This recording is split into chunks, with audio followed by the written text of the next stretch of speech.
Assalomu alaykum. Darsligimizni davom ettirsak, biz bu saatlik dersimizde astaga tost uçurup chiqarish to'g'risida so'zlamoqchi. Avval yangi aptimizni ko'raylik. Shinjingdan men ismiga tost deb yozib qo'yay. Bo'loq nomi shunday bo'lsin.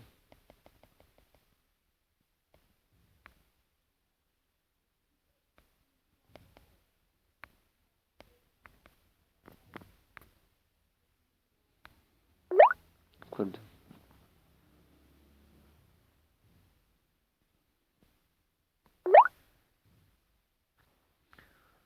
Endi biz bunga knopkadan birini alaylik.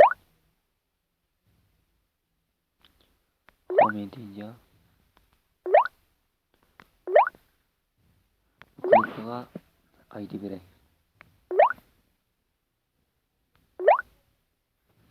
Endi biz bu knopkaning chekilish shadisiga ko'tarib yana knopka chekilgandan keyin astaga bizga uchurtma birini chiqarib bersin.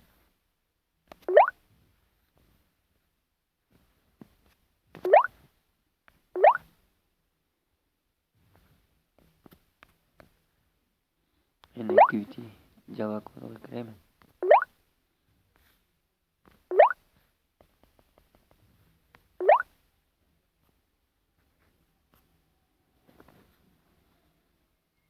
Şimdi knopkani belgilaymiz.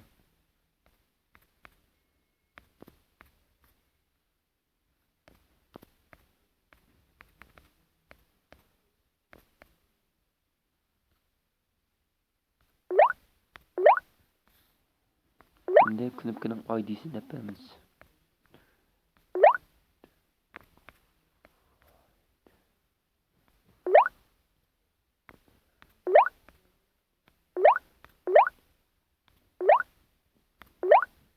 Şimdi bunun hatalarını düzeltelim.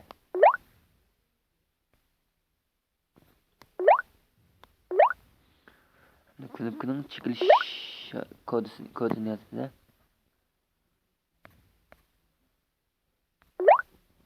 Begin set on click.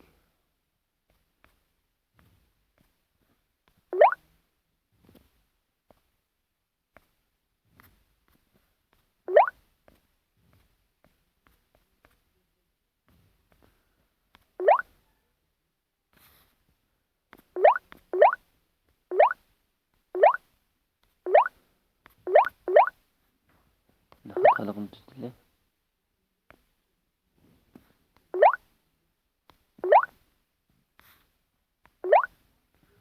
Şimdi şey kısmında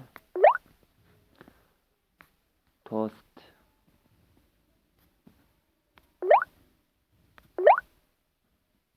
ticket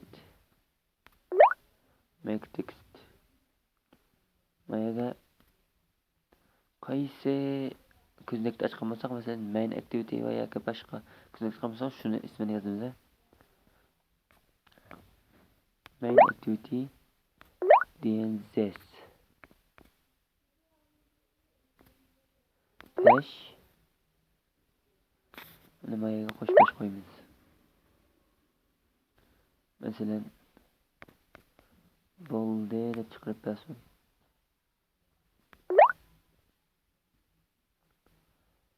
Bunun keyiniga yana pesh qo'yamiz.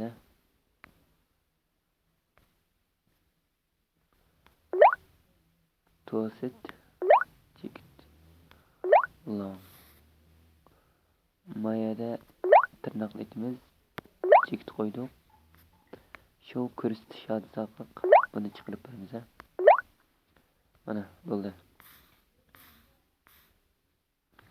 Toast make text onun keyiniga qaysi nimada chiqqan bo'lsak, harakat rayonida main activity'da shuning ismini yozamiz. Ondan keyin this, ondan keyin qo'shbashning oraliqqa biz chiqarmoqchi bo'lgan uchur, ondan keyin toast ticket long, onun keyiniga ko'rsatish adresi.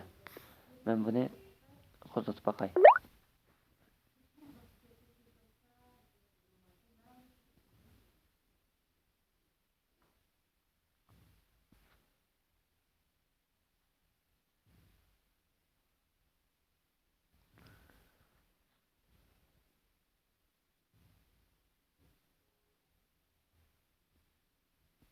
Kim qo'zg'aldi, men besib boqay. 10 chiqdi. Yana bir bassam yana chiqdi. Tost uchuri odatda bizga bergan inkasni ko'rsatadi.